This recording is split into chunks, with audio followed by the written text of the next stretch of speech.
तो दोस्तों, भले ही एवेंजर्स एंड गेम को रिलीज हुए बहुत ज़्यादा टाइम हो चुका है, लेकिन इस फिल्म के बारे में जितनी बातें की जाए उतनी कम है। इस मूवी को लेकर अब तक का सबसे बड़ा कन्फ्यूजन ये है कि मूवी के एंड में कैप्टन अमेरिका के साथ क्या हुआ, कैप्टन बूढ़ा कैसे हुआ, कैप्टन ने इन्फिनिटी स्टोन्स को वापस कैसे लौटाया और कैप्टन ने पास्ट में क्या किया। ऐसे ही बहुत सारे सवालों के बारे में आज हम बात करेंगे, तो आइए देखते हैं।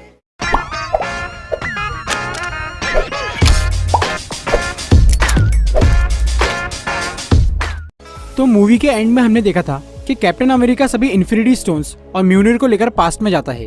इन्फिनिटी स्टोन्स को वापस रखने का रीजन क्या है, ये हमें पता चलता है मूवी के टाइम ट्रेवल के लॉजिक से। मूवी में हमें बताया गया कि अगर कोई टाइम ट्रेवल करके पास्ट में जाता है तो उससे पास्ट में कोई चेंज नहीं आता, बल्कि उससे एक अल्टरनेट टाइमलाइन बन जाती है और उस टाइमलाइन से वापस लौटने पर वो अल्टरनेट टाइमलाइन गायब हो जाती है। लेकिन अगर उस टाइमलाइन में किसी इन्फिनिटी स्टोन को उसकी जगह से हटा दिया जाए तो वो टाइमलाइन वैसी ही रह जाती है, जिससे समय का बहाव बिगड़ जाता है और उससे काफी सारी मुसीबतें खड़ी हो सकती है। इसीलिए एवेंजर्स ने ये डिसाइड किया था कि इन्फिनिटी स्टोन्स का काम हो जाने के बाद वो उन्हें वहीं पर रख देंगे जहां से उन्हें लिया था। और आखिर में इस काम को पूरा करने की जिम्मेदारी कैप्टन अमेरिका ने ली और वो सभी इन्फिनिटी स्टोन्स को लेकर पास्ट में चला गया। अब यहाँ पर बहुत लोगों ने ये सवाल किया है कि जब एवेंजर्स ने पास्ट में जाकर इन्फिनिटी स्टोन्स कलेक्ट किए थे तब वो अलग फॉर्म में थे, जैसे कि स्पेस स्टोन टेसरेक्ट क्यूब में था, माइंड स्टोन सेप्टर में था और रियलिटी स्टोन ईथर की फॉर्म में था। लेकिन जब कैप्टन उन स्टोन्स को लौटाने गया तब वो स्टोन अपने प्योर फॉर्म में थे। तो क्या कैप्टन को इन स्टोन्स को वापस लौटाने में कोई प्रॉब्लम आई होगी? इसका जवाब है नहीं।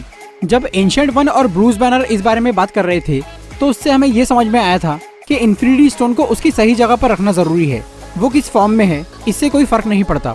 मतलब जब कैप्टन ने किसी भी स्टोन को उसकी ओरिजिनल लोकेशन पर रखा होगा तो वो अल्टरनेट टाइमलाइन गायब हो गई होंगी और सब कुछ बिल्कुल नॉर्मल हो गया होगा, जैसे कुछ हुआ ही नहीं था।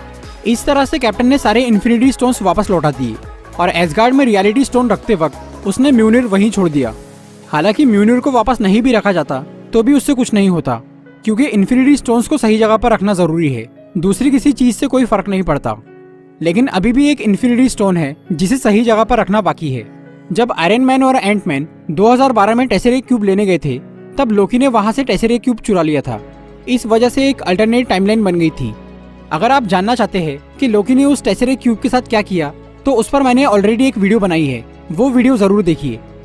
कैप्टन अमेरिका ने सोल स्टोन कैसे लौटाया, इस पर भी कुछ लोगों को डाउट है। जब कैप्टन सोल स्टोन लौटाने के लिए वॉर्मिर प्लेनेट पर गया होगा तब वहाँ उसका सामना हुआ होगा रेड स्कल से। रेड स्कल, जो कि कैप्टन का बहुत पुराना दुश्मन है, उसे देखकर कैप्टन को हैरानी तो हुई होगी, लेकिन अब रेड स्कल पहले जैसा नहीं रहा, वो अब बिल्कुल बदल चुका है। इसीलिए यहाँ कैप्टन और रेड स्कल के बीच लड़ाई नहीं हो सकती। सोल स्टोन लेने से पहले हमेशा एक कुर्बानी देनी पड़ती है। इसीलिए यहाँ पर एक सवाल आता है कि सोल स्टोन लौटाने पर क्या उसे वापस लाया जा सकता है जिसने वहाँ कुर्बानी दी थी? इसका जवाब है नहीं। एक बार जिसने सोल स्टोन के लिए अपनी जान दे दी तो वो किसी भी तरीके से वापस जिंदा नहीं हो सकता। ये सब तो ही इन्फिनिटी स्टोन्स को लौटाने की बात। अब बात करते हैं कि स्टोन्स वापस रखने के बाद कैप्टन ने क्या किया। जब कैप्टन ने सभी इन्फिनिटी स्टोन्स को उनकी सही जगह पर रख दिया तब वो 1949 में गया। कैप्टन अमेरिका 1945 में आर्कटिक की बर्फ में जमा था और अब वो 1949 यानी अपने बर्फ में जमने के 4 साल बाद के टाइम में पहुंचा। फिर उसने अपनी गर्लफ्रेंड पैगी कार्टर से शादी कर ली और 73 साल तक उसके साथ अपनी जिंदगी गुजारी। और जब कैप्टन वापस लौटा तब उसकी उम्र थी 112 साल। अब यहाँ पर सबको बहुत सारा कंफ्यूजन है। सबसे पहला सवाल तो ये कि कैप्टन ने अपनी पूरी जिंदगी मेन टाइमलाइन में गुजारी या अल्टरनेट टाइमलाइन में। अगर आपको मूवी के टाइम ट्रेवल का कंसेप्ट समझ में आया है तो आपको इस सवाल का जवाब मिल गया होगा। लेकिन इस बारे में मूवी के राइटर्स का मानना कुछ अलग है और मूवी के डायरेक्टर्स का कहना कुछ और है। मूवी के राइटर्स के हिसाब से कैप्टन जब 1949 में गया तब वो किसी और टाइमलाइन में नहीं बल्कि मेन टाइमलाइन में ही था।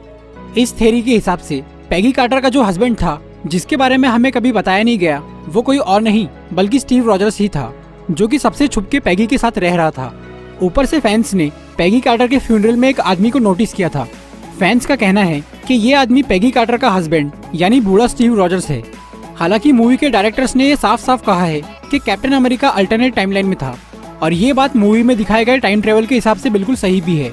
मतलब उस अल्टरनेट टाइमलाइन में एक कैप्टन अमेरिका बर्फ में जमा हुआ था और एक कैप्टन पैगी के साथ था। उस टाइमलाइन के सभी इवेंट्स इस टाइमलाइन से बिल्कुल अलग होंगे, क्योंकि वहाँ भविष्य से लौटा हुआ स्टीव रॉजर्स मौजूद है, जो कि जानता है कि शील्ड के पीछे हाइड्रा का हाथ है। वो जानता है कि थैनोस के इरादे क्या है और भी ऐसी बहुत सी बातें उसे पहले से ही पता है। इसीलिए वो काफी सारी मुसीबतों को पहले से ही टाल सकता है। कैप्टन उस अल्टरनेट टाइमलाइन से वापस तब लौटा जब मेन टाइमलाइन का कैप्टन यहाँ से जा चुका था, और कैप्टन के वापस आते ही वो अल्टरनेट टाइमलाइन गायब हो गई, क्योंकि वहाँ पर किसी भी इन्फिनिटी स्टोन के साथ छेड़छाड़ नहीं की गई थी। समय को नुकसान पहुंचाए बिना ही कैप्टन ने अपनी मनचाही जिंदगी गुजार ली। अब यहाँ कुछ लोग ये सोच रहे हैं कि कैप्टन अमेरिका बूढ़ा कैसे हुआ, जबकि वो तो सुपर सोल्जर है। तो मैं बताना चाहूंगा कि सुपर सोल्जर सीरम से कैप्टन को ताकत मिली थी, उससे वो अमर नहीं हुआ था, पर उस सीरम की वजह से ही कैप्टन बर्फ में जमे रहने के बावजूद भी जिंदा था। सुपर सोल्जर होने की वजह से वो आम लोगों के मुकाबले थोड़ी लंबी जिंदगी जी सकता है। यहाँ पर वो सैम विल्सन को अपनी शील्ड देता है, लेकिन मूवी में हमने देखा था कि थैनोस ने कैप्टन की शील्ड तोड़ दी थी। तो फिर ये शील्ड ठीक कैसे हुई? अगर हम इस शील्ड को ध्यान से देखें तो हमें समझ में आता है कि ये शील्ड कैप्टन की नहीं है, बल्कि ये एक नई शील्ड है। कैप्टन ने ये नई शील्ड शायद वकांडा से बनवाई है।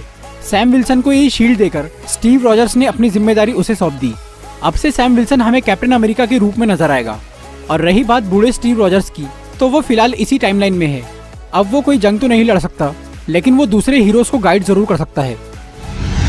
तो दोस्तों, ये थी कैप्टन अमेरिका की एंडिंग के बारे में एक वीडियो। अगर आपको ये वीडियो अच्छी लगी हो तो इसे लाइक और शेयर जरूर करिए।